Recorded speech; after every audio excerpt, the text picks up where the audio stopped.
मान लो कि एक यूनिवर्सिटी है, ठीक है, एक स्कूल है, ठीक है, इस स्कूल का नाम है कनाडा लेट्स से, ठीक है। इसके अंदर एक ग्रेडिंग सिस्टम है, ठीक है। ग्रेडिंग सिस्टम ये है कि ए 90 मार्क्स लाने पे आपको ए मिलेगा, 80 मार्क्स लाने पे बी मिलेगा, 70 मार्क्स लाने पे सी मिलेगा और 60 मार्क्स लाने पे डी मिलेगा। उससे नीचे आप फेल हो जाओगे। बट एक और बहुत इंपॉर्टेंट रूल है दैट नोबडी फेल्स, कि हम किसी को फेल नहीं होने देंगे, ठीक है। चाहे आप 30 मार्क्स लाओ, 40 मार्क्स लाओ, आप फेल नहीं होगे। हम आपको कुछ एक्स्ट्रा ग्रेस मार्क्स देंगे, ठीक है। हम आपको ग्रेस मार्क्स देंगे, ग्रेस देंगे। लेकिन ये ग्रेस मार्क्स आएंगे कहाँ से? हम ए, जो भी टॉप पे बंदा है ए वाला, उससे लेके हम आपको दे देंगे सबसे नीचे, ठीक है। तो फॉर एग्जाम्पल लेट्स से ए वाले ने 95 मारा, ठीक है। एग्जाम में पूरी रात पढ़ाई करी, बहुत मेहनत करी, एक भी छुट्टी नहीं ली, बहुत मेहनत करके उसने 95 मारा। उसके बाद एक रैंडम स्टूडेंट है जिसने लेट्स से 55 मार्क्स के लिए, ठीक है, 55 आए जिसके, तो 55 पे तो फेल है। बट रूल क्या है? रूल ये है कि नोबडी फेल्स, ठीक है। तो अभी आपके जो 5 नंबर है ना, वो ले लेंगे आपसे और इसको दे देंगे। ऑल्दो आपने उस 5 नंबर के लिए बहुत मेहनत करी है, बट ये 5 नंबर आपसे ले लिए जाएंगे और ये 5 नंबर इसको दे दिए जाएंगे ताकि ये पास हो जाए, ठीक है। आपका ग्रेड फिर भी ए रहा, इसका ग्रेड डी हो गया फेल से, ठीक है। अब ओवर टाइम क्या होगा कि अब डी वाले को पता लग गया, भाई वाह 55 लाया, मैं तो फिर भी पास हो गया, मैंने तो कोई पढ़ाई नहीं करी। तो उसकी आदत थोड़ी सी और बिगड़ जाएगी। तब वो क्या करेगा, बोले ये वाले ए वाले ने बहुत मेहनत करी पढ़ाई करने के लिए, डी वाला ने थोड़ी सी पढ़ाई करी, थोड़ी नहीं करी, कभी पढ़ लिया, थोड़ी पार्टी कर ली। ए वाले ने देखा कि भाई मेरे से तो 5 नंबर ले लिया, मुझे और ज़्यादा पढ़ाई करनी पड़ेगी। तो ए वाला अब लाया 99 मार्क्स, ठीक है। डी वाले को पता लग गया, रूल है मेरे को फेल तो होने ही नहीं देंगे, तो लॉ है कि मेरे को फेल नहीं होने देंगे। ए वाला लाया लेट्स से 50 नंबर, पास होने के लिए 60 चाहिए, ठीक है। इसको दिए +10, ठीक है, इसके हो गए 60। ये 10 आएंगे कहाँ से? किसी के तो लेने पड़ेंगे। ये हो गए 89। ए वाले का ग्रेड हो गया बी, इसको डी, ये भी पास। अब ए वाले को यार बहुत बुरा लगा कि भाई मैंने इतनी मेहनत करी, इतना सब कुछ करा, फिर भी मेरे से लेके इस नीचे वाले को दे दिया। होगा क्या, धीरे धीरे अगर ए इतने लोग लाते थे और डी वाले थे, जैसे जैसे ये और ईयर्स बढ़ते जाएंगे, जैसे जैसे ये और लोगों को रियलाइज होता जाएगा कि यहाँ पे तो किसी को फेल नहीं होने देते, तो डी वालों की तादाद बढ़ती जाएगी और बढ़ती जाएगी और बढ़ती जाएगी, ठीक है। और ए वालों की जो मोटिवेशन है वो डाउन होती जाएगी कि भाई क्या फ़ायदा है 99 लाने का, तुमने मार्क्स लेके तो उसको देना ही है, मैं क्यों लाऊं 95 98। मैं तो भाई जो बंदा 99 लाता था, अब वो बोलेगा मैं 90 ले आता हूँ, तुम्हें करना तो वही है, तुमने देना तो उसी को है, ठीक है। जो लिया जा रहा है ना, ये जो जैसे ए वाले से, एक सेकंड, ए वाले से जो ये लिया और जो इसको ये दिया, इसको बोलते हैं टैक्स, ठीक है। ये जो इससे ये लिया, इसको बोलते हैं टैक्स।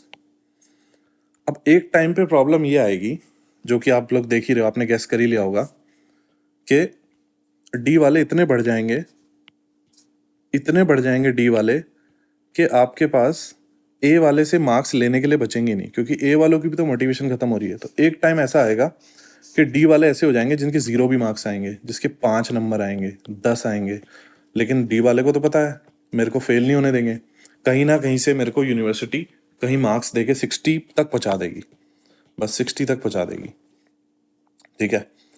अब ए वाले से आप कितना ले लोगे?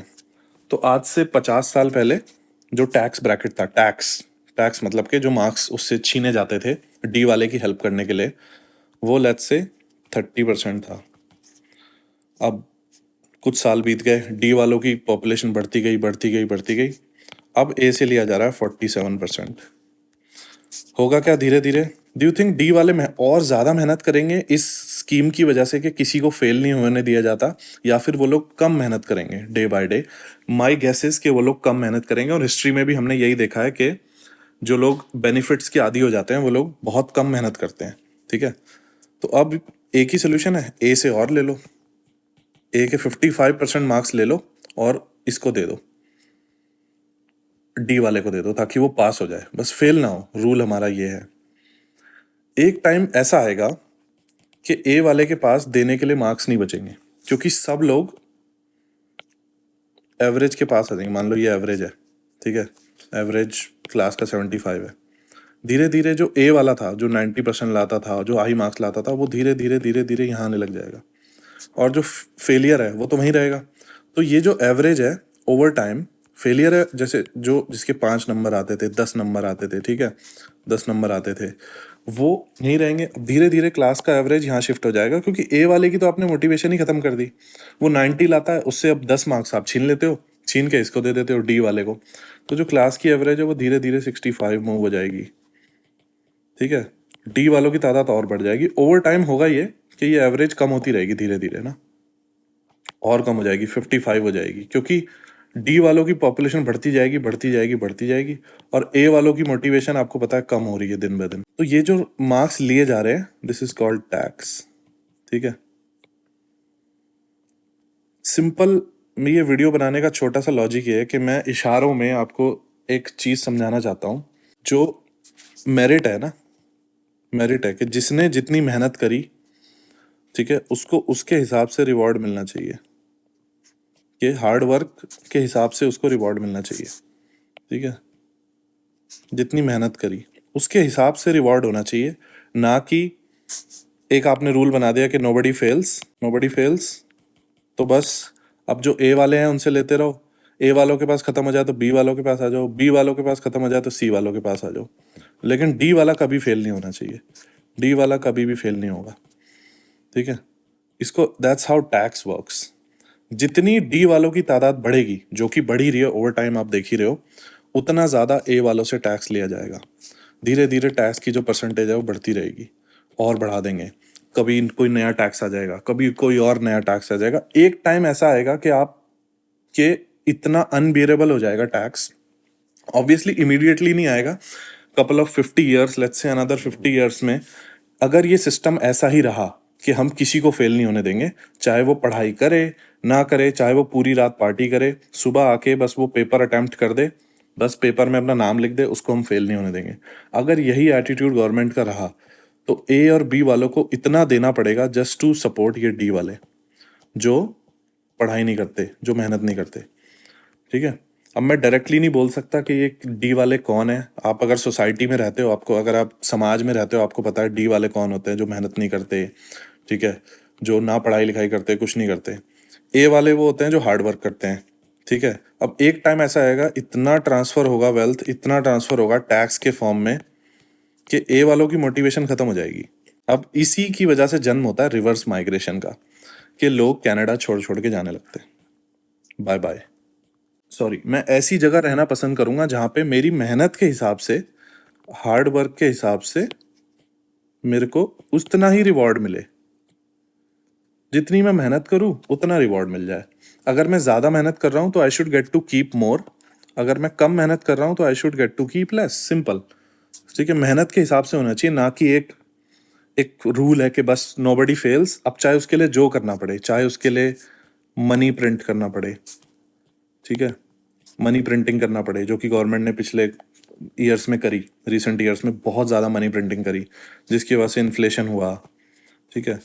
It's not a lost cause, but what I am saying is कि अगर ऐसा ही चलता रहा कि डी को सपोर्ट करने के लिए आप ए पे टैक्स टैक्स टैक्स इतना लगा दो कि जो एवरेज है, जो एवरेज इनकम है that everybody gets to keep, वो एक सिमिलर लेवल पे आ जाए, राइट, एवरेज धीरे धीरे कम हो जाए, तो एक ही मोटिवेशन इतनी खत्म हो जाएगी कि या तो वो यूनिवर्सिटी चेंज कर लेगा, जो कि हम यहाँ पे थे, हमने यहाँ से स्टार्ट किया था ना, कि ये जो यूनिवर्सिटी है, कि या तो बोलेगा कि भाई अब मुझे इस यूनिवर्सिटी में नहीं रहना, अब मैं किसी और यूनिवर्सिटी में मूव होऊंगा। You get my point? That's why reverse migration is a thing, and that's how it works. I guess जो मैं समझाना चाह रहा हूँ लोगों को समझ आया नाउ। अब now you can figure it out. Thank you so much ये वीडियो देखने के लिए। इंस्टाग्राम है पीयूष मेहरवाल, इंस्टाग्राम पे फॉलो कर लो, लेट्स डिस्कस मोर। कमेंट्स में डालो, आई नो बहुत लोग इसमें बहुत प्रॉब्लम्स निकालेंगे, बहुत वो देंगे ना, I am perfectly fine with it, ठीक है। Pick this apart, but pick this apart on the basis of के जो मैंने पॉइंट्स इसमें बोले हैं, है ना। चलो ठीक है, thank you so much, bye bye, I will see in the next video.